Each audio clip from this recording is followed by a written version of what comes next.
se van por las tangentes, enseñan lo que a veces no nos sirve. Yo les voy a traer un refresco de la memoria de algunas cuestiones que ustedes deberían saber de física y de química, básicamente. Por supuesto que no me voy a detener a explicarles alguna cosa que ya deberían saber. Yo ya hablo con el profesor de química para que alguna vez ya no, que les transmita lo que le hace falta y no lo que no le hace falta, pero bueno. Y hay un montón de conceptos nuevos que yo los voy a explicar hoy y después ya no más, porque después vamos a empezar con el desarrollo de la materia. Y bueno, ya solamente lo tienen que consultar, si no se lo acuerdan, lo consultan de las clases y listo. ¿Estamos?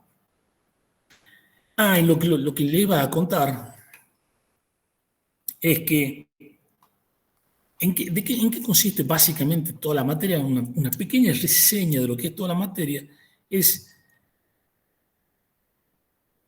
Digamos, antiguamente esta materia en un plan viejo, en el plan del año 57, yo todavía no había nacido, pero ese plan de estudio duró muchos años acá en el departamento de mecánica, se llamaba esta materia metalurgia. Yo la cursé como metalurgia la materia.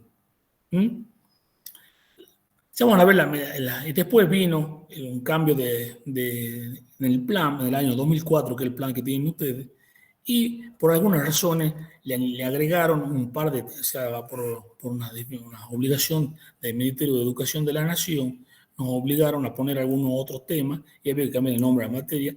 Y en esa época el profesor de la cátedra le puso conocimiento de los materiales, lo cual me parece un título un poco grande, porque materiales son todos. Nosotros, básicamente, en la materia vamos a ver todo lo que es materiales a base de hierro, materiales férricos, y vamos a ver algo de lo que son materiales cerámicos, y no sé si ustedes, si el año pasado, este año, le han dado materiales plásticos en ensayo de los materiales. ¿Le han dado? Sí, Sí, ingeniero. uno de los últimos temas es plástico. Bueno, sí, ese tema está siempre todo en discusión, si lo dan ellos o lo damos nosotros, lo dan ellos, bueno, por ahí me hacen un favor, pero por ahí no lo dan con la orientación que nosotros los mecánicos lo necesitamos. Yo de cualquier manera lo tengo desarrollado el tema y después cuando llegue el momento se lo vamos a pasar. Entonces, por eso, conocimiento de los materiales, pero realmente el material en básico que vamos a ver es hierro y todas sus aleaciones, todas sus formas, como todo su comportamiento, algo de aluminio, algo de las aleaciones de aluminio y de las aleaciones del cobre, bronce y latón. Y algo de cerámicos y los plásticos, bueno, si ya lo han visto mejor. Entonces, de ahí viene el nombre de la materia. El 80% de la materia es todo lo que es materiales férreos. Bueno, acá tenemos fundamentos. Fundamentos son los conceptos básicos que nos van a hacer falta para el desenvolvimiento de la materia. Y algunas palabras, lo que siguen en esta materia, van a empezar a ver algunas palabras que quizás algunos que vienen de algún colegio técnico por ahí la han escuchado, quizás, porque ya ni siquiera en el Instituto Técnico de la Universidad se enseña algunas cuestiones de estas, pero hay un montón de palabras nuevas, así que se van a tener que acostumbrar al léxico, a las palabras, porque es lo que se usa. Ustedes, si alguna vez, es más, el 90% de ustedes va a terminar trabajando en la industria, o quizás más. O sea que hay términos, el léxico, la terminología, que van a usar el resto de su vida. Bueno, aquí llamamos estructura, acá está todo, se define como la disposición interna de los elementos de un material. Cuando yo hable de estructura, me estoy refiriendo a esto. Y durante el largo trecho de la materia voy a hablar de lo que son estructuras. Tipos de estructuras: la subatómica, que es el interés de lo físico. Nosotros de estructura subatómica no vamos a ver nada. Estructura atómica, acá está la definición,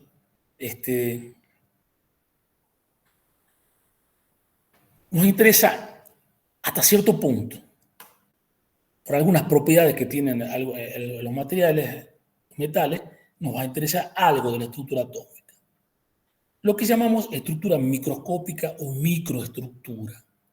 Esta sí nos interesa porque esta es la que, con esta es que nosotros desarrollamos la gran parte de la materia, con la parte de la microestructura.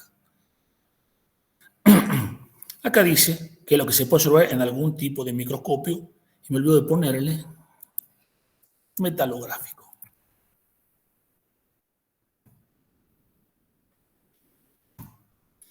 Acá en el laboratorio tenemos 2 microscopios metalográficos que el que le interese se viene y le muestro cómo funciona.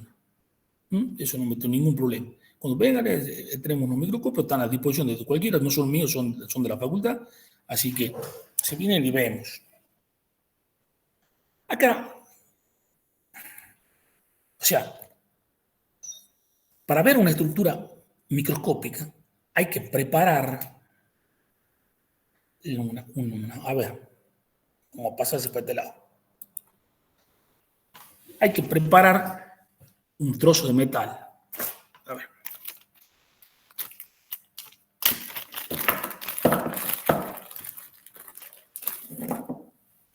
Acá, ¿pueden ver? Sí, profe. Sí, profe. Bueno, ahí tenemos una probetita con un trocito de metal. Eso proviene de esto. De esto. Esto es una boquilla para la limpieza interior de los caños en intercambiador de calor. Esto es un material bastante complejo, un acero de aluminio, con una capa de nitrurados exteriores, etcétera, etcétera. Ya vamos a ver el tema. Bueno, pero tenemos que, para verlo, qué es lo que ha pasado, por qué se ha roto, etcétera, etcétera, tenemos que prepararla, la probetita. O sea, acá hay un trocito de una boquillita de esa, incluida en un plástico, se llama lucita, ¿no es cierto? Es un termoplástico donde tenemos el trocito de metal que se pulirá al espejo con unas técnicas especiales que son muy nuestras. Se pulen con distintas granulometría de lija. Ya hay un trabajo práctico de eso. Con distintas granulometría de lija se trata que se llega a un espejo, se pule con diamante al final, con polvo de diamante, y entonces las atacamos con algún reactivo químico específico para poder ver cómo está articulado internamente el material. Acá tengo un hipervínculo para que podamos ver.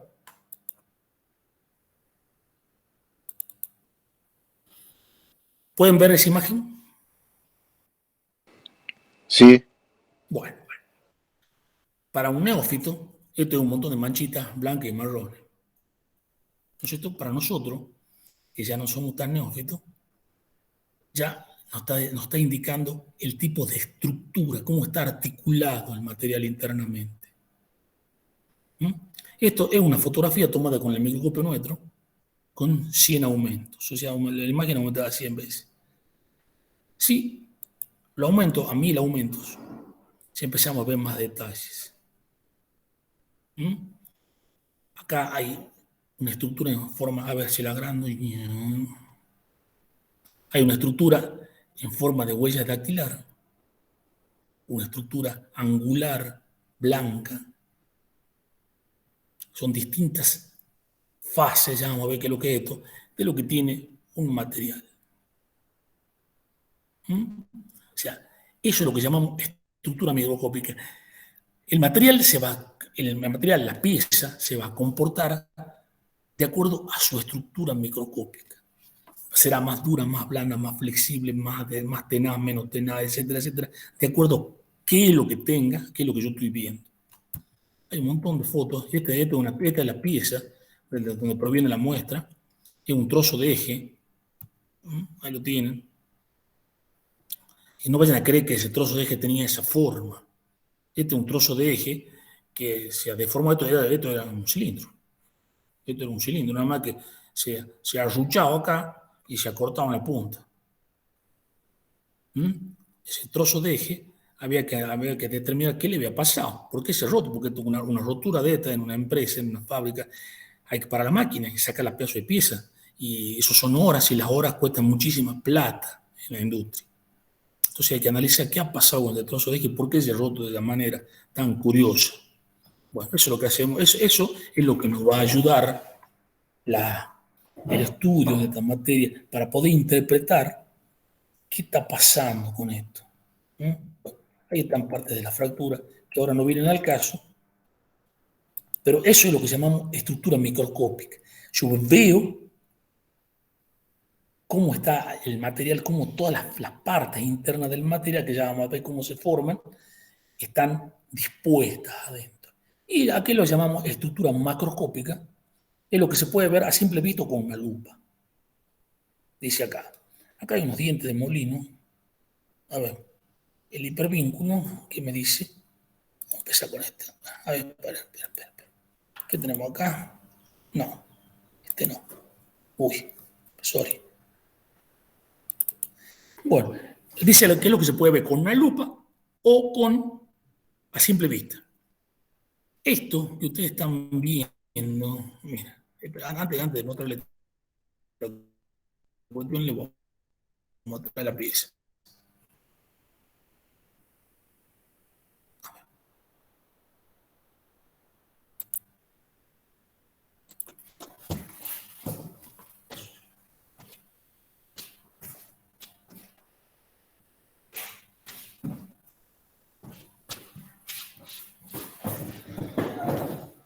Eso, esto que están, lo pueden ver, ¿no es cierto? La piecita. ¿Me escuchan, Sí, sí. chicos? Sí, sí. Sí, bueno. Esto es la piecita, ¿no es cierto? O sea, lo que estamos viendo en las fotos son la parte esta de estos dientes que tienen una cobertura, una salpicadura de un material especial para evitar el desgaste. Eso. Entonces, nosotros le llamamos estructura macroscópica a lo que podemos ver, como les decía, a simple vista o con una lupa. Estas fotos están tomadas con una lupa. Vemos, estas son microscópicas. Este es el trocito de diente, ¿ven? Y nosotros podemos ver la parte macroscópica, vemos un enorme poro acá un poro más chico, estas salpicaduras duras, esto se le aplica a la pieza, ahí se nota. Evita el desgaste, y estas cositas, esto que ustedes ven acá son improntas de dureza, se toma dureza, esta es la estructura microscópica de la pieza, que me está diciendo qué es lo que pasa, porque esta pieza ha sufrido tiene algunos problemas. Bueno, el resto todavía no lo vamos a llegar porque es más complicado.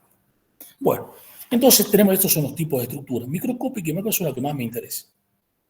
La atómica en algunas cuestiones. Propiedad. ¿A qué llamamos propiedad? ¿Cómo responde el material a un estímulo? Distintas propiedades, entonces ya lo deberían saber, mecánica, eléctrica, óptica, térmica, bla, bla, bla.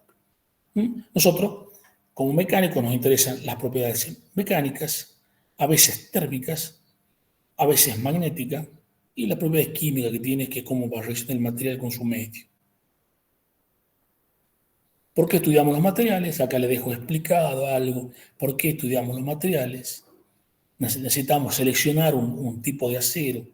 No es lo mismo un acero para la boquilla que le mostró recién que un acero para un engranaje, para un acero para un eje. O sea, la gama de aceros es enorme.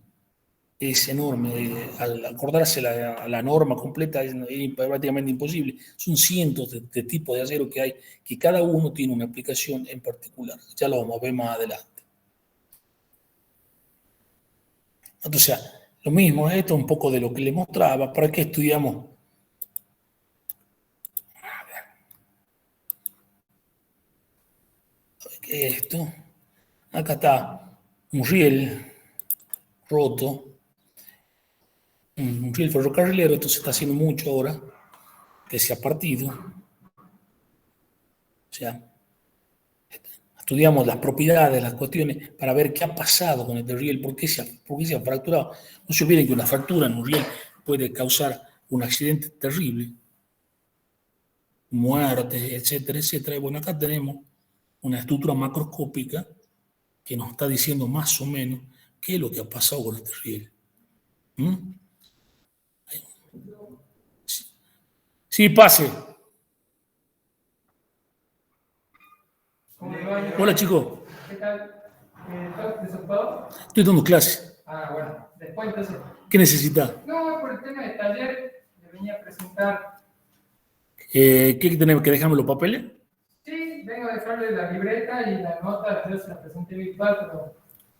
Yo le quería preguntar que yo le dejé los papeles ¿Y qué no te lo han pasado? ¿No te lo han y pasado? no me lo han pasado, sí. Mandan a reclamar a sesión de alumnos.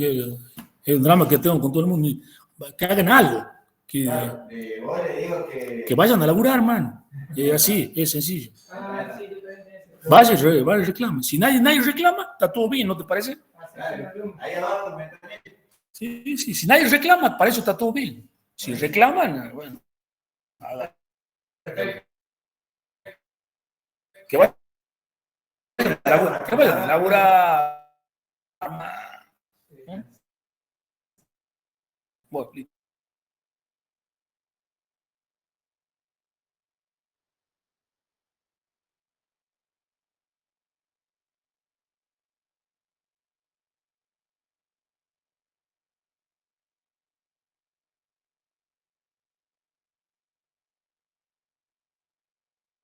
¿Qué cuestiones hubo? Y esa es tarea de nosotros, nuestro, los ingenieros mecánicos, ¿no? Así que les comento que tienen que saber estas cuestiones ustedes. Bueno, esta clasificación de los materiales, basada en la composición química y la estructura atómica, es la que vamos a usar, digamos, una de las más usadas también a nivel de todas las materias, ¿no? ¿Cómo se clasifican los materiales? Metales, cerámicos, plásticos y materiales compuestos. Metales, ¿a qué llamamos metales? A lo que están en la tabla periódica y a las aleaciones, que son combinaciones entre dos metales o dos o más metales, o algún metal y el otro elemento químico distinto, un metal, y en el caso del acero, que es el carbono. El acero es una aleación de hierro y carbono, básicamente. Tiene un gran número de electrones localizados, ustedes ya deben saber porque son enlaces metálicos. Y la mayoría de los metales, de las propiedades, se deben a eso. Acá alguna bibliografía dice que los metales son deformables plásticamente. Yo le he puesto un signito de pregunta porque hay materiales que no son metales, aceros o hierro o lo que sea, que no son deformables plásticamente. Ese que le acabo de mostrar, ese pedazo de diente, ese no se deforma absolutamente nada. Al 1% de deformación elástica se revienta. Tienen brillo metálico. Esto es interesante para nosotros porque con eso cuando yo los pulo espejo, es el brillo metálico. Buenos conductores eléctricos y térmicos, eso tiene que saber.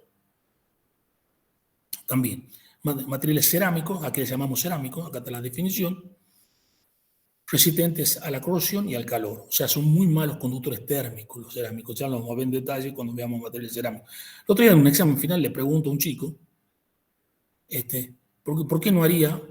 No sé cómo llegamos al tema, pero el tema estaba hablando de material cerámico. Él decía un tubo para transmisión de calor de material cerámico, porque son muy duros. Sí, perfecto, es muy duro. Pero, ¿por qué no podríamos un tubo cerámico? Mal transmisión de calor. ¿Y por qué mal transmisión de calor? Por el tipo de enlace que tiene. Bueno, ya vamos a ver esto. Plásticos, ustedes ya los han visto. No voy a entrar en detalle, calculo que lo deben saber. Y materiales compuestos. Se llama material compuesto una combinación cualquiera de los anteriores. Por ejemplo, el plástico reforzado con fibra de vidrio. ¿Saben lo que es el plástico reforzado con fibra de vidrio? No. ¿A qué le llaman fibra de vidrio? La pileta de natación de fibra de vidrio, a la lancha, a los cascos de las lanchas, etcétera, etcétera. Eso es lo que ustedes llaman fibra de vidrio. Ah, claro. Pero realmente no es fibra de vidrio, es un plástico reforzado con fibra de vidrio. Tenemos dos fases, la fase plástica y la fase cerámica. La fibra de vidrio es cerámica. Eso es un material compuesto. Una pastilla de freno. ¿Saben lo que es una pastilla de freno? ¿De un auto? ¿De una moto? El ferodo es uno de los compuestos. Vienen con ferodo, algunas vienen con amianto, algunas vienen con hilachas de cobre, etcétera, etcétera. O sea, Las heladeras viejas traían fibra de vidrio, ¿no?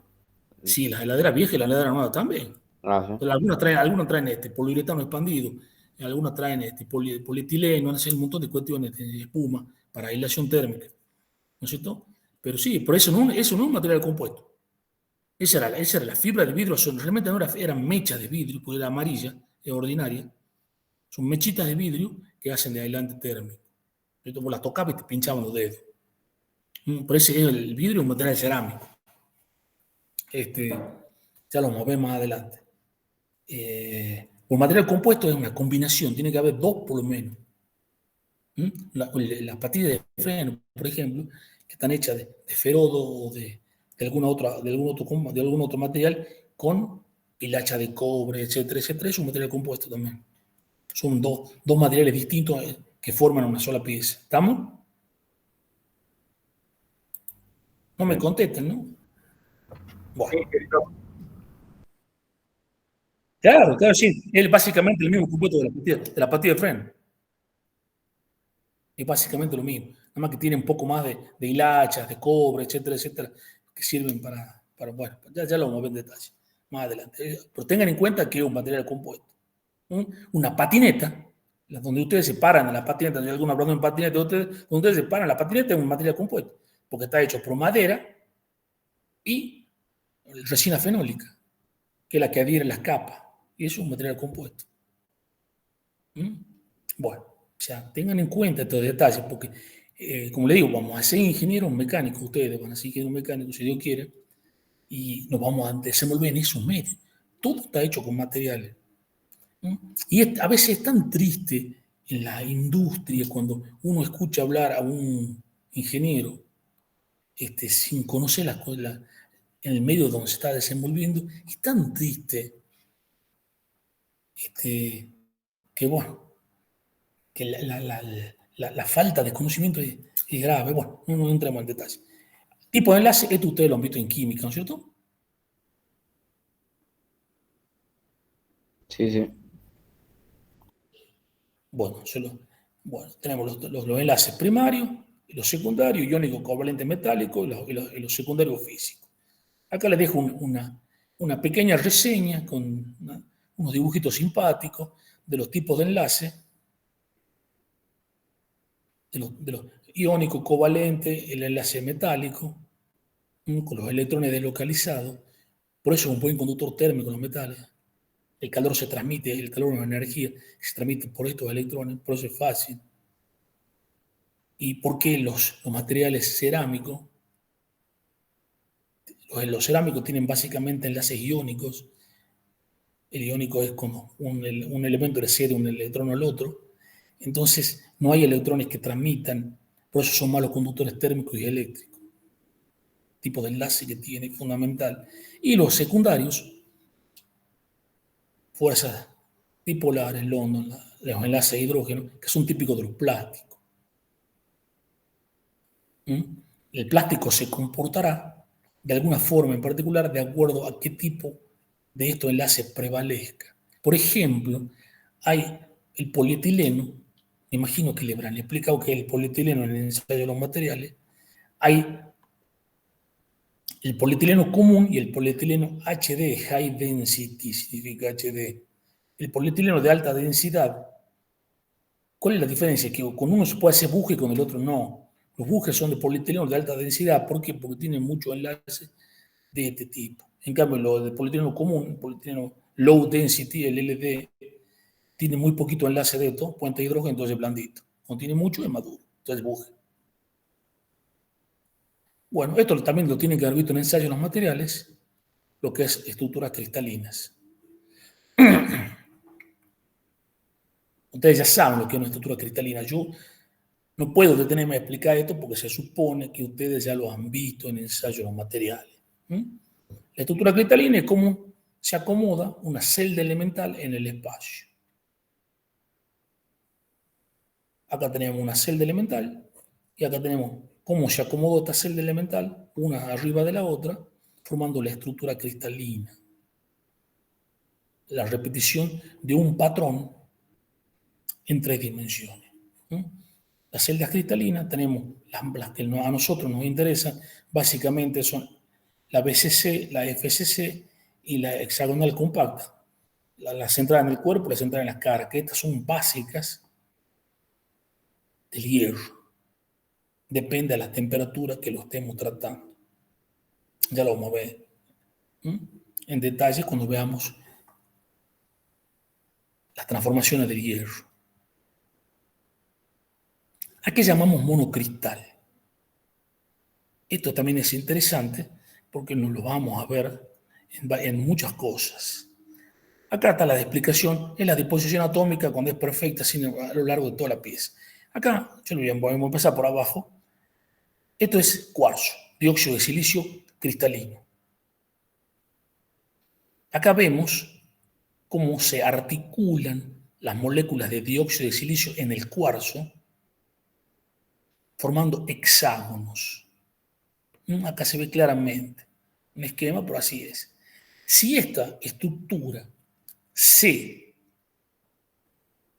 expande, o sea, llega a los bordes del grano, forma una piecita, un cristal de cuarzo hexagonal. Ustedes ven en la fotito esta, se notan un montón de estos cristalcitos que han crecido, ¿no es cierto?, de una forma muy particular, formando un monocristal. O sea, si pudiéramos ver los atomitos de toda esta piecita, estaría todo acomodado en forma hexagonal adentro del monocristal.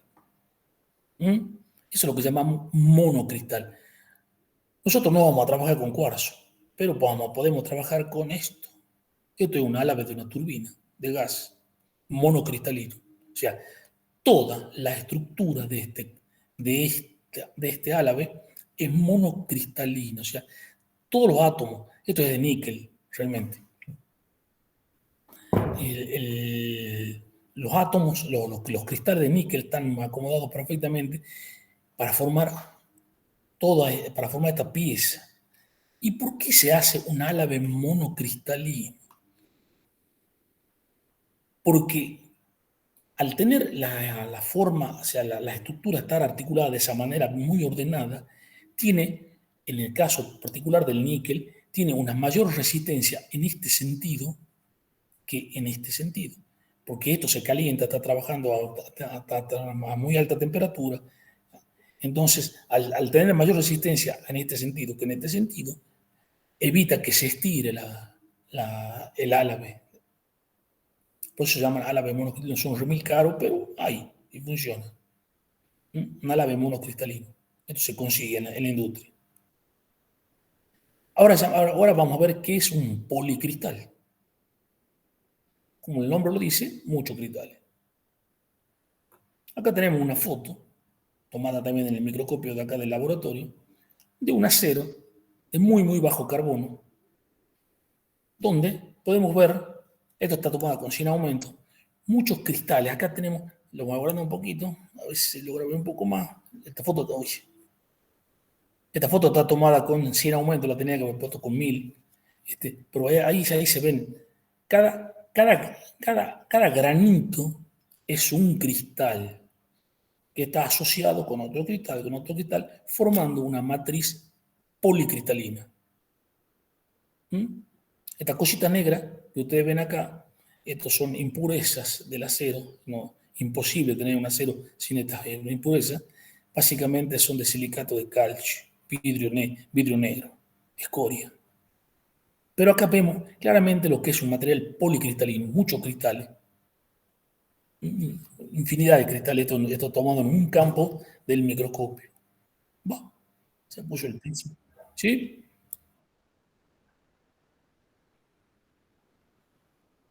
Porque ya te voy a mostrar un acero de alto carbono. Vas a ver la diferencia. Esto lo que vos estás viendo básicamente acá, salvando esta cosita negra, es lo que nosotros llamamos ferrita. Es hierro con 0,008% de carbono, donde el carbono está solubilizado dentro de la estructura BCC del hierro. No aparece, se está metido adentro. Nosotros le llamamos en vez de hierro ferrita, porque no es hierro puro, es hierro con 0,008% de carbono. Es la estructura más blanda que puede presentar un acero. Y como se ven, le digo, están todos los granitos articulados uno con otro, etcétera, etcétera, lo que llamamos estructura policristalina. La mayoría de las piezas que ustedes van a ver en su vida son policristalinas. Todo salvo esa rareza, como ese álave de níquel y alguna que otra pieza rara por ahí, todos son policristalinos, formados de esta manera. Aquí le llamamos un concepto nuevo, alotropía. Bueno, acá está la definición, es cuando un material puede cambiar su estructura cuando se lo calienta y este cambio de estructura es reversible. Por ejemplo, acá está el caso típico del hierro que me interesa, que a temperatura ambiente es cúbico centro en el cuerpo. A 920 grados cambia a centro en la cara. A 1400 cambia de nuevo a centro en el cuerpo con parámetros de red distintos. Y si lo enfrío, viene para acá y de nuevo vuelve a ser así. Así. Eso es lo que llamamos alotropía. El hierro tiene esa propiedad. Por eso es tan variable las cuestiones que se pueden hacer con el hierro. Que el caso, la mayoría de los materiales no son alotrópicos. Simplemente tienen una estructura atómica, cuando se los calienta mucho, pasan a la fase líquida y ya está. El hierro no, tiene esta propiedad muy interesante para hacer lo que nosotros vamos a ver un poco más adelante, los tratamientos térmicos. Ya que les he puesto otro ejemplo del circonio, que es un elemento bastante complicado, que se usa, todavía se usan algunas aleaciones con circonio o circonio con algunas otras cosas, que también el circonio es alotrópico. Aquí llamamos polimorfismo. Se dice que un material es polimorfo cuando tiene distintas estructuras atómicas. Lo podemos encontrar en la naturaleza o lo podemos fabricar con distintas estructuras atómicas. El caso típico, el carbono. Una forma de carbono es el grafito, donde los átomos de carbono forman hexágonos en forma de láminas. Esto es muy parecido, el grafito es la mina en lápiz. Bueno, no sé si alguno de ustedes alguna vez ha visto, andando por San Pedro de Coralao y por la zona un poco norte de Tucumán, donde hay mica. ¿Saben lo que es la mica? No, ¿qué es? ¿No? ¿Nunca han visto mica? La mica es, tampoco ustedes son de una generación ya mucho más nueva. Antes las planchas, para planchar la ropa, venían con una mica. Tenían una resistencia eléctrica y la resistencia eléctrica estaba entre dos micas. Mica es de dióxido de silicio en forma laminar. Es muy parecido a lo que están viendo ustedes en la imagen. Son como pequeñas, no tan pequeñas, en el caso del dióxido de silicio son enormes, escamas puestas una sobre otra, como estratos. ¿No es cierto? En el caso típico del grafito, ustedes saben, el grafito, conocen la mina de apio, ¿no es cierto? Bueno, ¿alguna habrá escuchado alguna vez que la mina de apio es un lubricante? ¿Sí? El lubricante. Otro que también tiene la misma estructura es el disulfuro de molibdeno. Que por ahí cuando van a cambiar el aceite al auto, a la moto, etc., algunos le agregan un poquito de disulfuro de molibdeno en el aceite, lo cual está bien, porque es un lubricante sólido el disulfuro de molibdeno. Y tiene la misma forma esa que ustedes están viendo ahí. ¿Y por qué es un lubricante el grafito? Porque entre esta capa, o sea, los átomos acá están con uniones iónicas covalentes, o sea, son uniones duras, no se pueden romper, son muy difíciles de romper. Pero entre capa y capa hay fuerza de Van der Waals nada más. Entonces, es fácil que esta capa deslice sobre otra capa. Conclusión, es un lubricante. Facilita que las capas se muevan entre sí sin grandes esfuerzos. Eso es lo que es un lubricante en fase sólida. Como le decía, el disulfuro de molibdeno tiene la misma propiedad. Bueno, Nada más que esto es carbono puro, una de las formas polimorfas del carbono, grafito. Otra forma polimorfa del carbono es el diamante. También, nada más que la estructura atómica del diamante, que es la que están viendo ustedes en la pantallita, es bastante distinta. Son los átomos de carbono. Hay un montón, en un cubo hay un montón de átomos de carbono con uniones iónica y iónica covalentes, y eso es lo que le da al diamante su elevada dureza. ¿Mm? Sin embargo, sigue siendo carbono. Acá hay otra esquemita de lo que es un diamante. Y acá hay una nota que les he puesto para el que le interese, espero que a alguno le interese, sobre los distintos estados del carbono. Los alótropos cristalinos y los alótropos amorfos del carbono. Después la lean ustedes. Esto quisiera que tenga curiosidad, y si la puede llegar a entender mejor, y si no, viene se la comentamos. Esto ya es como una cosa personal. ¿Cómo? O sea, porque hay muchas formas de carbono. Nosotros hemos escuchado hablar, por ejemplo, del negro de humo, del carbono activado, de los fullerenos, etcétera, etcétera. Y a veces no estamos hablando sin conocer en profundidad de qué estamos hablando. Bueno, acá está explicado todo esto. Lo que es un alótropo cristalino, o sea, ordenado, y un alótropo amorfo desordenado. Acá está el grafito. Acá el B. Esto debe ser un carbono amorfo, no sé cuál será. Vamos a ver. Bueno, acá está. Los nanotubos, los fullerenos, etcétera, etcétera. Es una curiosidad muy interesante de cómo un carbono tiene una estructura polimorfa muy, muy variable. O sea, tiene muchas formas. Y hay tecnología para fabricar esto, Y si no se lo encuentra en forma natural, acá hay una foto de un carbono amorfo sacada con una lupa, los distintos tipos de carbono amorfo.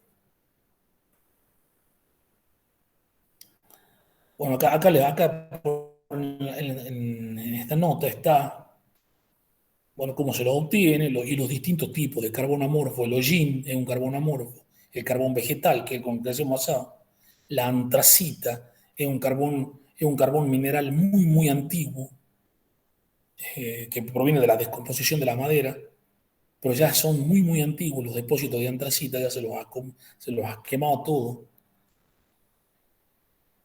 La turba, los turbales, que son la descomposición también de los materiales de los vegetales con el tiempo. Cuando la turba se, se hace cada vez más antigua en la historia de la Tierra, empieza a formarse distintos otros carbonos. La turba es la más nueva. Acá en el sur del país tenemos muchos turbales que es como pantano. La turba se descompone en hulla, de la hulla se obtiene el coque. De la hulla, si es más antigua, se forma la antracita, etc. Son carbonos amorfos muy interesantes. El carbono activado, ¿cierto? Bueno, estos son los alótropos amorfos del carbono. Después tenemos sólidos no cristalinos, son muy raros los sólidos no cristalinos. O sea, no hay lo vamos a ver cuando veamos los vidrios. Y acá hay una comparación entre el monocristalino, el policristalino y el amorfo. ¿Y qué es lo que significa la palabra esta? Un monocristal, como les mostraba hace un rato, era un ordenamiento de los átomos de la estructura del níquel, y dice que es anisótropo.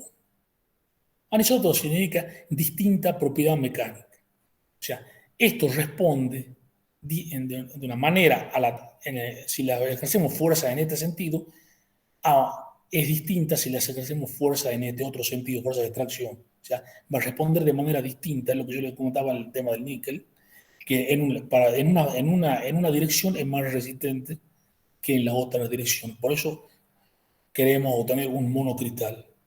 O sea, bastante extraña, pero existe. ¿A qué llamamos un policristal? Ya les muestro la foto. Son distintas orientaciones. Cada granito, eso que ustedes han visto en la foto del acero ese que les he mostrado, cada granito tiene una orientación cristalográfica distinta. O Ya lo vamos a ver un poquito más abajo. Es lo que llamamos policristal. Y entonces es isótropo. Significa que las propiedades mecánicas en un sentido son iguales a las del otro sentido. Responden igual. Claro, porque al tener distintas orientaciones se van compensando las distintas propiedades hasta que se igualen. Por eso responde en un sentido y en el otro sentido. Si nosotros la aplicamos de esfuerzo de tracción, va a responder exactamente igual. Y acá tenemos lo que es un amorfo, que es básicamente el vidrio. Los defectos cristalinos, ustedes ya lo han visto en ensayo de los materiales, vacancias, autointersticiales, o sea, son átomos. Acá me falta un átomo, acá me sobra un átomo y es del mismo elemento químico. Supongamos que sea cobre, este es cobre también. Acá falta uno, acá sobra uno. Y esto causa alguna distorsión en la estructura atómica. Eso es importante. Eso es lo que tienen que tener en cuenta ustedes. Que las vacancias o los intersticiales causan deformación. Aquí llamamos impurezas. O sea, son átomos de otro elemento químico distinto al que está en mayor cantidad. El blanco, en este caso, le llamamos soluto.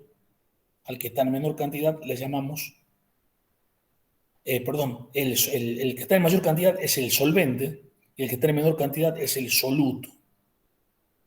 Esto es una solución sólida. Vayan acostumbrándose porque lo vamos a ver más adelante. Entonces, estos son átomos de otro elemento químico. Por eso están pintados de otro color. Un átomo sustitucional, o sea, algo se sustituye en la red por un átomo de otro elemento químico o se mete un átomo dentro de la red cristalina, un átomo chiquitito, puede entrar dentro de la red y nosotros le llamamos impureza.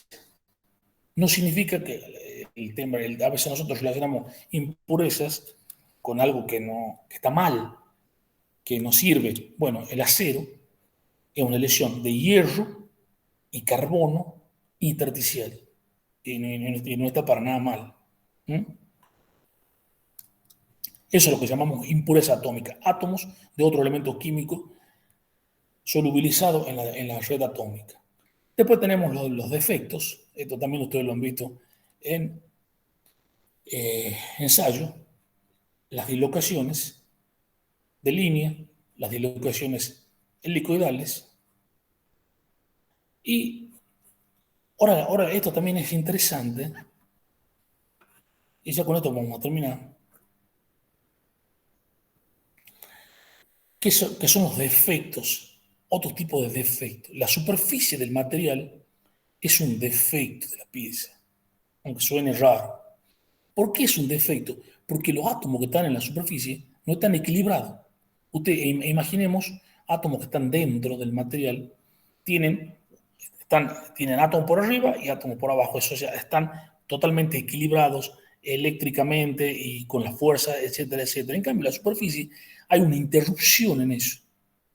Por eso, en muchos metales, la superficie se corroe, o sea, si exponemos el material a un medio corrosivo o al oxígeno, al aire, reacciona mucho más fácilmente porque los átomos de la superficie están desequilibrados. Entonces, se combinan fácilmente con el medio y pueden formar óxido o pueden formar algún producto de corrosión distinto. ¿Por qué? Porque la superficie está desequilibrada atómicamente. ¿Entendemos eso? Entonces, la superficie del material es un defecto, porque no está equilibrada atómicamente. Los bordes de grano también son un defecto. Ustedes han visto en esta foto, a ver, vamos a la foto, ¿dónde está? Acá se ve clarito en la foto esta, a ver, ya vamos a llegar a la foto. Cómo se ven bien los bordes de grano.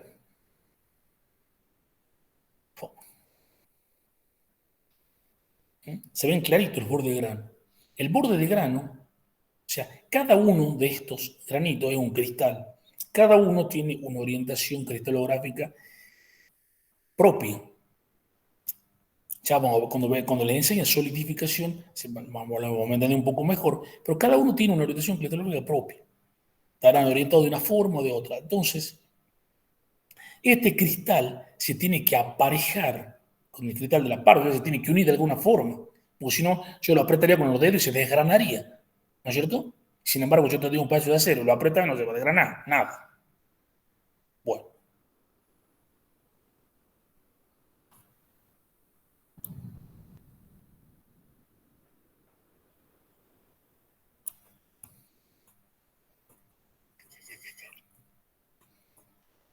Bueno, acá más o menos está esquematizado lo que les quiero comentar.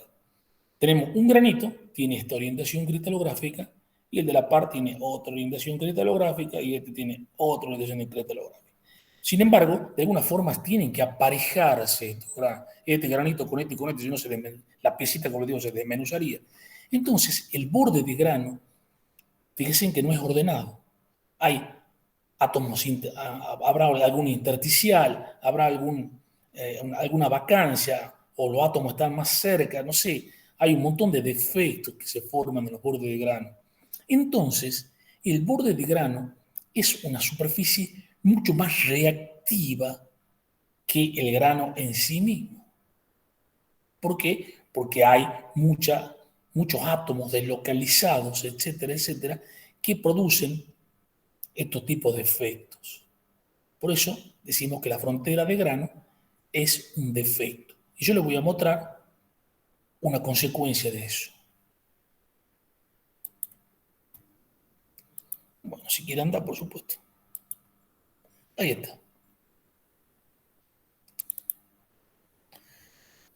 Ahí tienen ustedes tubos de caldera. Estos tubos están trabajando aproximadamente a 400 grados centígrados, expuestos a la radiación calórica.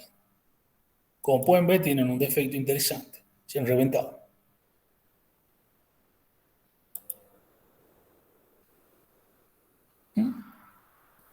Ustedes imaginen esta falla dentro de una caldera. Es un problema bastante importante porque hay que apagar la caldera para poderlo cambiar. Bueno, ahí tenemos la probetita para el estudio de lo que ha pasado en el borde de grano. Y acá tenemos la foto microscópica de la cuestión esta. Acá se empiezan a ver los cristalcitos, un policristal, por supuesto. ¡Pase! Como hinchan. Como ponen el cartel que no vengan a molestar. ¡Pase! Déjala abierta, no sé por qué me la cerró. El otro me la cerró recién. ¿Qué le pasa? Estoy en clase. Que se metan, métale. No, métale rápido. No sé. Si la parte administrativa te lo permite, yo te tomo. Fíjate, yo no sé cómo es la parte administrativa. No conozco. Si tienen todas las condiciones, vengan y rinden y listo. ¿Ah? Estudien, ¿no? Porque los últimos han sido una pena. Las últimas 3 meses no aprobó nadie. Yo doy consulta martes y jueves, a la mañana. Después de la clase le doy la consulta. Pero estudien porque dan... ¿Cuándo has hecho la materia vos? Bueno, vos sos de la generación del COVID.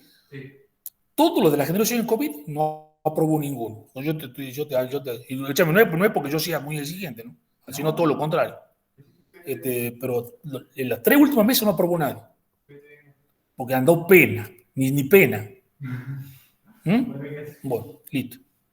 Vaya.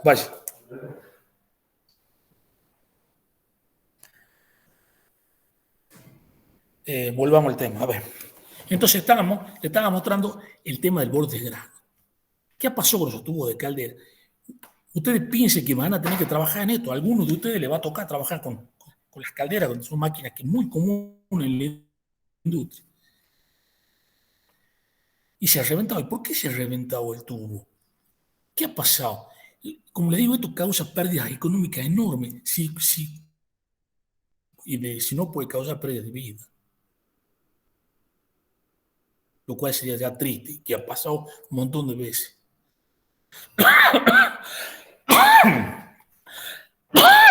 Perdón. ¿Qué pasó? No sé qué le pasa Ahí está, es la última foto, por eso se pasa. Fíjense en la grieta, cómo se propaga a través del borde de grano. ¿Mm? O sea, estas son grietas que no han prosperado. La otra grande se ha prosperado, pues se reventó el tubo. Pero fíjense que la grieta básicamente se propaga a través del borde de grano. ¿Y por qué se propaga a través del borde de grano? Por lo que le acabo de explicar. El borde de grano es una estructura atómica que no está bien aparejada. Hay defectos, hay mucha energía disponible, etcétera, etcétera. Entonces, eso hace que sea más fácil y más sencillo. En este caso hubo corrosión, esta cosa griega que ustedes ven acá es corrosión, que se empezó a meter a través del borde de grano y lo empezó a romper el caño. Pero ese no es todo el defecto. Ahí la tenemos con menos aumento, con otro filtro de color. Acá hay un detalle también muy interesante para un ojo observador. ¿Qué me podrían decir? ¿Qué diferencia hay entre esta parte y esta parte? Algún ojo observador se va a dar cuenta. Del lado izquierdo puede ser que hay impurezas. Perdón, de uno por vez, dale. De nuevo, no me he escuchado. Puede ser ¿Del lado izquierdo qué pasa? Puede ser que hay impureza por los puntitos negros que hay más que en el lado derecho. No, olvídate de la impureza. Del lado Hay izquierdo una cosa mucho más visible. puede ser que los bordes de grano sean más visibles y del lado derecho, ¿no? Sí, está bien, es más visible, por eso es un efecto óptico. Hay una cosa más macro, más grande, o sea, más fácil de ver. Fíjense. Hay como unas líneas, ¿eh? No, estas líneas son de pulido, no me critiqué el pulido porque esto me ponía pulido cuando venga. Hay que poner una hora para que esto me salga bien. Me salió una línea, unas rayitas son de pulido, no me critiqué. Puede ser que los cristales son más chiquitos en el lado izquierdo. Esa es la respuesta. Los cristales del lado izquierdo son más chiquitos de los del lado derecho. Acá hay un efecto. Guarda que hay un pedazo de tubo. Es un filito, deben tener 2 milímetros, 3 milímetros, no tiene más. Sin embargo, vos fíjate que acá está chiquito y acá está grande. ¿Cuál será el lado caliente del tubo? El lado más caliente. No, al revés, el lado caliente es este. Porque el calor facilita, lo que ya lo vamos a ver un poco más adelante, facilita el crecimiento de grano. Cuanto más grandes son los granos, más peor son las propiedades mecánicas. Ya le voy a explicar bien por qué. Pero hubo un crecimiento, o sea, típico, este lado que le da el calor. Este lado no le ha dado tanto calor, o sea, todo caliente, pero este lado mucho más caliente que este. Este lado va el vapor y de este lado está el fuego. Esta es la cara caliente del tubo y la cara fría del tubo. Vayan aprendiendo eso.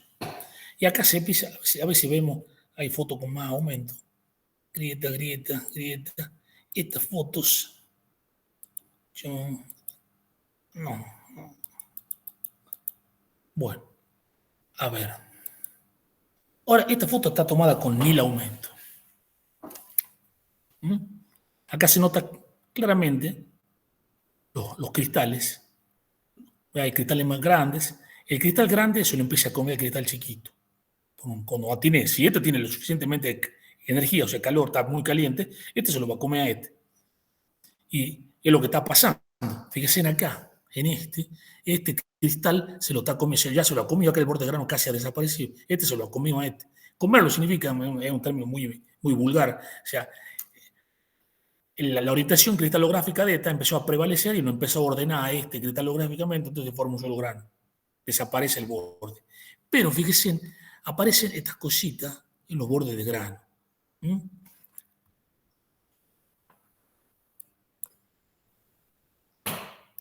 Esto que ustedes están viendo en el borde de grano es un defecto grave que el material ya está totalmente destruido. ¿Qué ha pasado acá? El borde de grano, como les decía, es un defecto donde hay mucha energía, hay, como le digo, átomos que están apretados, átomos que están estirados, etcétera, etcétera, hay mucha energía. Las grietas les gusta meterse por el borde de grano, pero en este caso no hay grieta. En este caso, el calor ha empezado a fundir esta zona, se llama fusión en borde de grano. El material en el borde del grano ya es totalmente amorfo, está fundido. O sea, por eso está tan esto sólido, ¿no es cierto? Pero ya perdió totalmente la orientación cristalográfica, ya no tiene nada. Entonces, el borde de grano es mucho más, digamos, más blando que el cristal en sí mismo. Por eso las grietas se empiezan a meter por acá. Cuando como le digo, este tubo ha sido recalentado,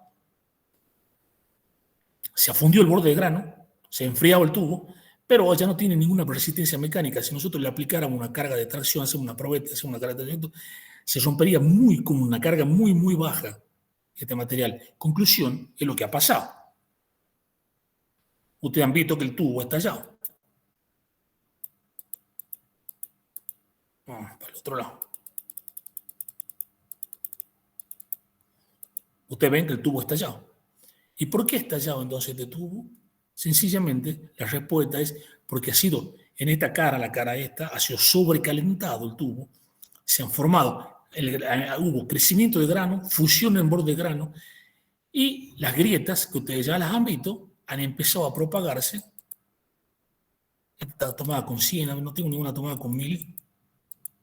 Acá. Las grietas han empezado a propagarse por la parte que se ha fundido, que es el borde de grano, por la parte amorfa. En conclusión, el tubo estalla. Entonces,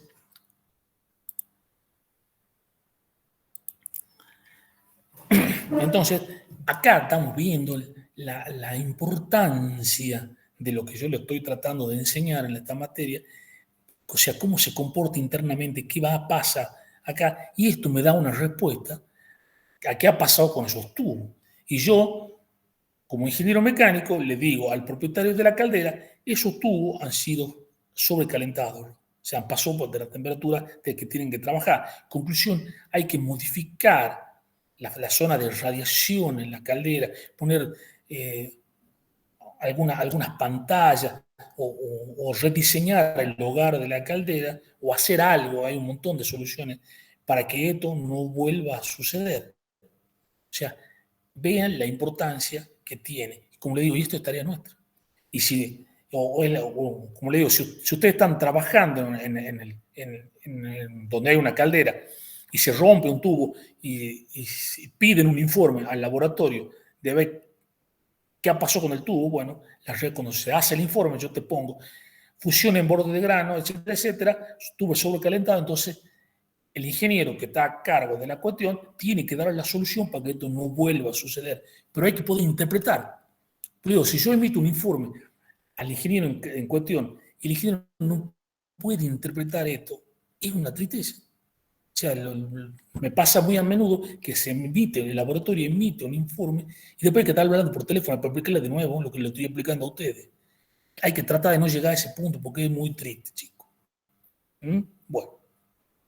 Y acá tenemos otro defecto cristalino, las maclas. Esto también lo tienen que ver en el ensayo de los materiales. La imagen especular que se forma cuando se aplica una carga. Se forman imágenes especulares de la estructura cristalina en los granitos. Que también es un defecto que se forma o por deformación plástica o también se forma en algunos tratamientos térmicos, especialmente en los bronces. Si recocemos mal un bronce, o sea, calentamos un bronce y lo dejamos que se enfríe lentamente, se forman maclas en la superficie y en la parte interna del material, lo cual le causa defecto y inutiliza la pieza. Acá hay una foto macroscópica de un pedazo de bronce con las líneas de macla muy marcadas. ¿Por qué? Porque este bronce ha sido calentado y enfriado muy lentamente. El bronce es al revés del hierro, que el hierro para ablandarlo hay que calentarlo y enfriarlo lentamente, en cambio el bronce hay que calentarlo y enfriarlo rápidamente, para que no se formen estas líneas de macla, que son defectos, que se ven, son macroscópicos, se ven en la superficie. Y con esto se acaba el tema.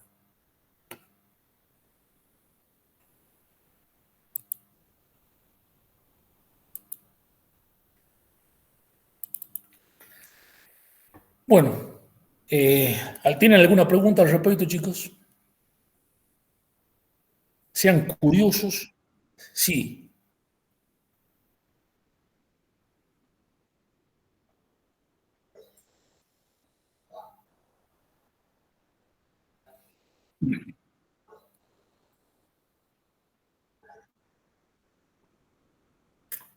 Sí, eso es el caso de un recocido. No, ese es un tratamiento térmico que se llama recocido. ¿Mm? O sea, si yo deformo plásticamente un acero, los granitos, eso que les mostró recién en la imagen, ¿no? Tienen una formita que nosotros le decimos equiaxial. No son circunferencia, pero son más o menos parecidos, una circunferencia con un montón de caritas, ¿no es cierto? Eso llamamos granitos equiaxiales. O sea, que las medidas son parecidas en un sentido y en el otro sentido. Cuando vos lo deformas plásticamente, a veces tengo alguna foto de granitos deformados, tendría que poner a buscar, tengo un millón, a ver, espérame un cacho.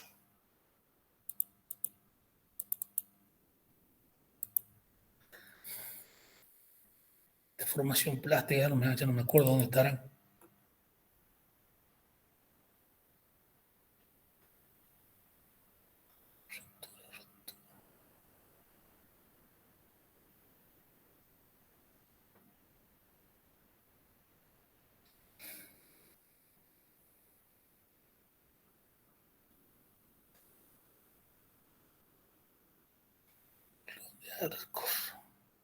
Me acuerdo, che.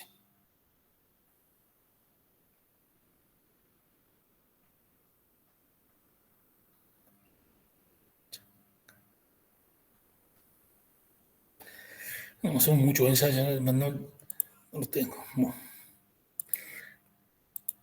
Ya te lo voy a buscar, tengo fotos de formación plástica. Pero imaginemos, volvamos al tema. Los granitos esos equiaxiales que vos has visto, cuando vos los deformas plásticamente, lo que sucede es que las dislocaciones se empiezan a mover por un lado para el otro, ¿no es cierto? O sea, ¿se acuerdan de eso? O sea, las que estaban se corren y si no se forman dislocaciones nuevas y se empiezan a correr, entonces el granito, en vez de quedar redondito, así equiaxial, queda alargadito.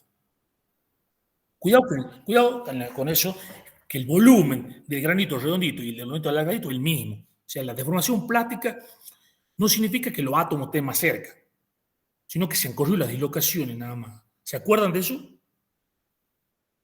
Bueno, o sea, la pieza no cambia de volumen. Si yo agarro un alambre y lo machuco con un martillo, va a tener el mismo volumen que antes de machucado, nada más que va a estar más largo. Bueno, acuérdense bien de eso. Esos granitos que no se estiran, se han llenado de dislocaciones y se han corrido por un lado y para el otro. Por eso el granito se ha hecho larguito. Cuando yo le aplico calor a una determinada temperatura, no es cualquier temperatura, tengo que regenerar grano, o sea, son temperaturas por arriba de los 720 grados centígrados, de ese granito largo se empiezan a formar un montón de granitos chiquititos, pero equiaxiales. Por eso se disminuye el tamaño de grano. Mejora mucho la propiedad mecánica. Con los granitos chiquitos, mejora mucho la propiedad mecánica con respecto a los granos grandes. Eso es lo que le han tratado de explicar en ensayo los materiales. Eso sucede en el caso de los aceros. Ingeniero, eso es lo que ha pasado con el tubo, ¿verdad? Por eso falló el tubo y se rompió. Y el tubo, primero el fenómeno en el tubo sucede así. La mecánica de la ruptura es así. Primero, las temperaturas se van arriba. Entonces se empiezan a formar granos más grandes. Los granos se empiezan a comer entre ellos y se empiezan a formar granos grandes. El grano grande tiene propiedad mecánica distinta, peor a lo del grano chico, siendo el mismo acero. Eso se puede medir. Si yo tengo un acero de grano grande o un acero de grano chico y le hago un ensayo de tracción, me va a dar valores distintos en el ensayo. Bueno, entonces la mecánica es así. Se calienta, la temperatura está muy alta, eso favorece el crecimiento de grano. Es más, ahí les cuento como una curiosidad, ¿cómo se hace el álabe de níquel monocristalino? Primero es policristalino. Se lo calienta A mucha temperatura durante un largo tiempo, entonces queda un solo grano. Así se hace un álabe monocristalino. Bueno, pero en el caso del tubo, se han empezado a formar granitos grandes y la temperatura ha seguido alta. Entonces, el borde de grano, que es una parte muy reactiva, se empezó a fundir. Entonces, el material fundido, sin ningún tipo es totalmente amorfo, tiene una propiedad mecánica muy inferior a lo que es un cristal. Conclusión, pierde total, o sea, las propiedades mecánicas se vienen muy, muy abajo es básicamente el sigma de tracción, se viene muy abajo, y la pieza, ante los requerimientos de la presión interna del vapor, estalla. ¿Por qué? Porque primero creció el grano y después porque se fundió el grano. Una vez que se funde ya no sirve, de ahí que cambia todo. Ya cuando yo les enseño un poco más lo que son los tratamientos térmicos, vamos a ver que hay otros fenómenos, porque lo que yo les mostré recién es un tubo que no tiene básicamente carbono, era todo ferrita, era todo hierro con muy poquito carbono. Y sin embargo el tubo de caldera no es así. A veces le encuentro una foto de un tubo de caldera como una vez. Espérenme. Tubo de caldera, a ver. Por acá.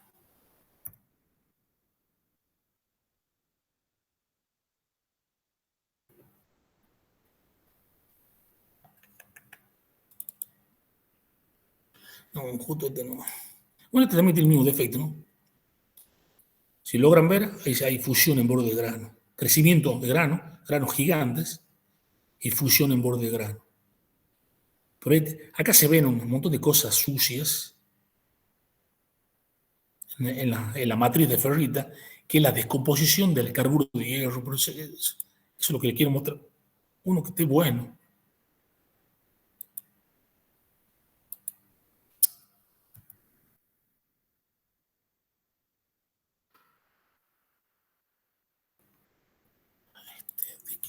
Tubos. Pongamos otra palabra.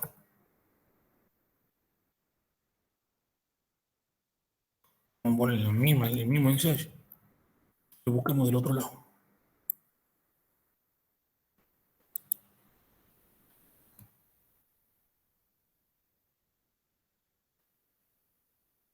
Santa Rosa.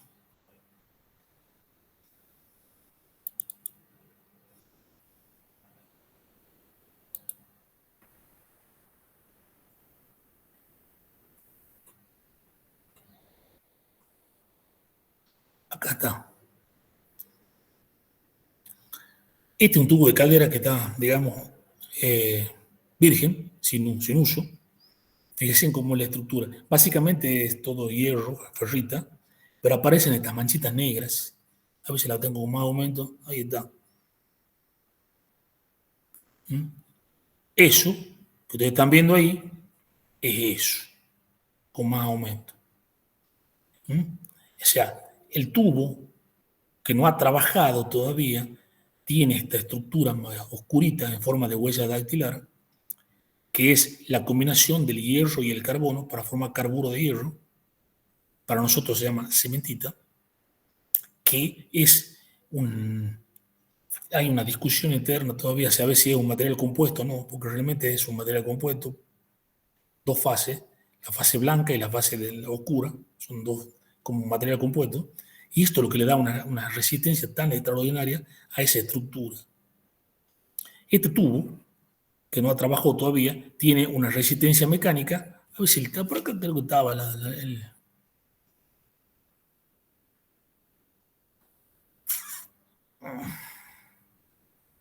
No, en este no, porque eran todo tubo nuevo.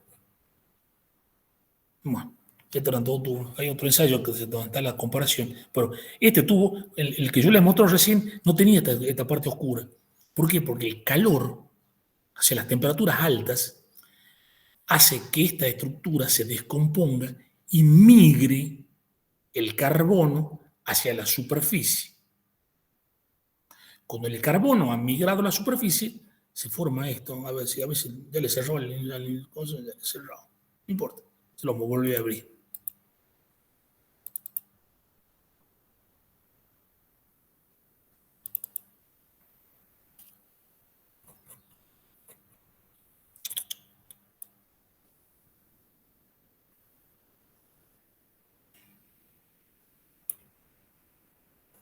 ¿Dónde estaba?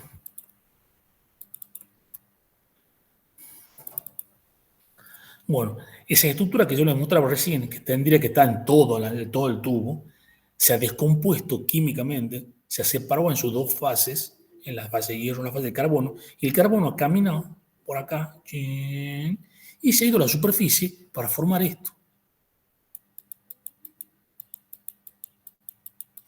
Aparece, me imagino, ahí está. Fíjense en esa costra, que se ha desprendido acá. Acá ya se ha salido la costra. Eso es el carbono que ha migrado desde la superficie hacia la superficie y ha formado esta costrita que se empezó a desprender, porque se ha descompuesto la estructura por el calor y el tiempo de exposición. No sé si eso responde a tu pregunta.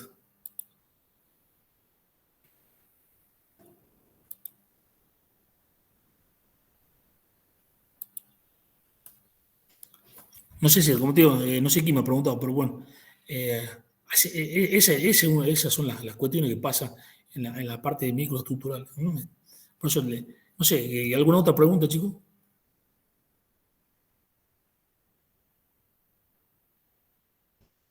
No, ingeniero. Creo que no. Bueno, la clase que viene va a ser el día martes. Y creo que la clase que viene la va a dar el ingeniero Marchese y va a empezar digamos, con la génesis del hierro. O sea, como le decía al principio, esta materia antes se llamaba metalurgia. La metalurgia es la ciencia que estudia los materiales, los metales, desde la piedra hasta sus aplicaciones finales.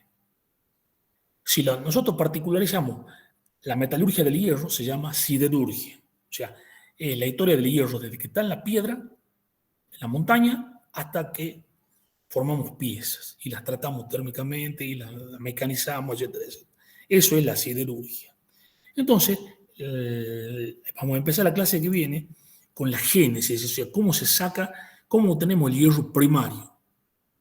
Cómo lo tenemos desde la piedra, lo vamos a sacar como hierro, como arrabio en este caso, como un metal fundido, con muy poca aplicación, pero como materia prima para la fabricación de acero, que eso es lo que le va a dar al ingeniero Marchese la clase que viene, o sea, la transformación de una piedra en hierro. Digamos, es la génesis, cómo empieza. Y de ahí vamos a ir viendo todas las transformaciones y los estudios que hay que hacer para poder interpretar qué está pasando con el hierro. Como les digo, no sé a qué hora ya el ingeniero Marchese se comunicará con ustedes, pero calculo que tipo 8:30 le va a empezar a dar la clase el día martes. Y clase práctica, sí. Entonces quedaría martes y jueves las clases. Las clases de conocimiento de los materiales fueron siempre martes y jueves, por la mañana. ¿A qué hora los martes? ¿Cómo? ¿A qué hora el martes? Calculo que 8:30. O sea, el ingeniero Marchese le va a mandar por el WhatsApp, pero calculo que 8:30 va a empezar la clase. ¿Sería virtual o presencial, profe? Miren, por lo que veo acá, tenemos 18 comensales. Y yo tengo que meter 9 en el aula. ¿Cómo hago? No sé. No sé, para mí, como les digo, hablarle a una pantalla es algo tan desagradable que ya no sé cómo hacerlo, pero trato de que la cuestión sea lo más amena posible.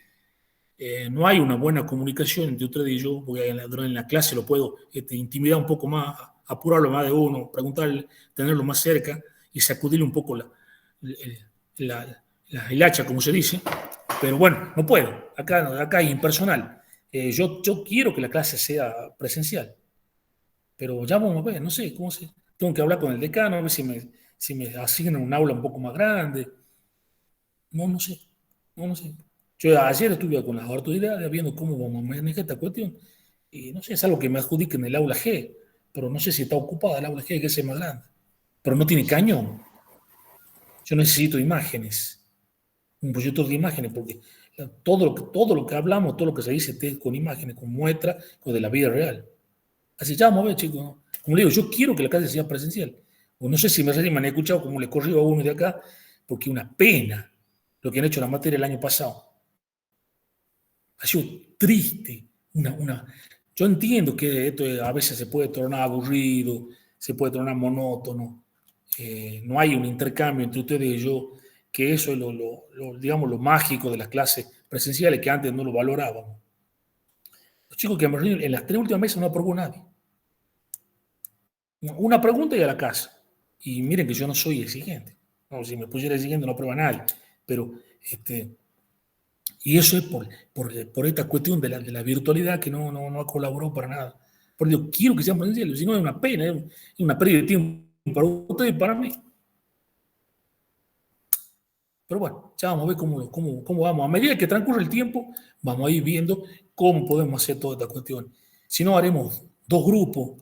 Un grupo que venga un día y otro grupo que venga el otro día. Y bueno, ya veremos. Ya veremos. Ya la vamos a informar. Como le digo, todavía todo esto es nuevo. Así que ya veremos cómo pasa. Así que bueno, si no tiene otra pregunta. Disculpe, Sí. el material que dio hoy, ¿eso va al aula Escúchame. virtual? Sí, ya lo voy a incorporar todos, cuando tengan todo lo que son, lo vamos a incorporar al aula virtual para que se ocupen. El año pasado hicimos el aula virtual y creo que entre 2 o 3 chicos solamente han entrado al aula virtual a bajar los apuntes. Y después vienen y me lo piden a mí y no se lo voy a dar. Para eso está el aula virtual. De cualquier manera, hay fotocopias de todo esto en la clarita. Pero es más barato tenerlo ustedes en su dispositivo, como en su computadora o en su teléfono. O sea, si entran al aula virtual, nosotros lo autorizamos, lo vamos a poner, lo bajan de ahí a la clase. Es mucho más sencillo, ¿no? Y me parece a mí más barato. Así Bien. que bueno, si no les queda ninguna pregunta, calculo que algunas dudas han de tener. Ya como digo, ya cuando con lo del número del WhatsApp, creo que ya lo vamos a poder incorporar al aula virtual. No sé si habrá más de ustedes, acá hay 18, no sé si habrá más. Ya vamos a ver. Y bueno, si el que van a tener acceso y sacarlo de ahí a la punta, bajarlo al Word completo. Yo ni siquiera quiero hacer un PowerPoint, tengo un PowerPoint de todos los temas, pero el PowerPoint es algo tan desastroso para poder enseñar porque se muestran algunas imágenes, algunos esquemas y no les queda nada a ustedes. Y acá lo que yo les estoy dando es todo más o menos todo lo que yo he podido plasmar en un escrito para que ustedes tengan para leer. Lo que sí, no se olviden de que existen libros. Porque las generaciones nuevas se han acostumbrado al Internet, al apretar una tecla que esté la solución, todo a la velocidad de la luz. Y se han olvidado de leer los libros. Y hay temas, como les mostraba hace un rato, los alótropos del carbono, etcétera, que son temas muy interesantes, que enriquecen nuestro conocimiento, y hay que sacarlo de los libros, que hay que leerlo, porque a veces para entenderlo un poco más en profundidad, no se olviden de eso. No se olviden que de esta materia, esto se ve a diario en la industria. Y de eso nosotros trabajamos en la industria. Bueno, si no hay más cuestiones, nos vemos, chicos. Hasta luego, ingeniero. Bien, muchas gracias, ingeniero. Hasta luego. Gracias. Chao, hasta luego.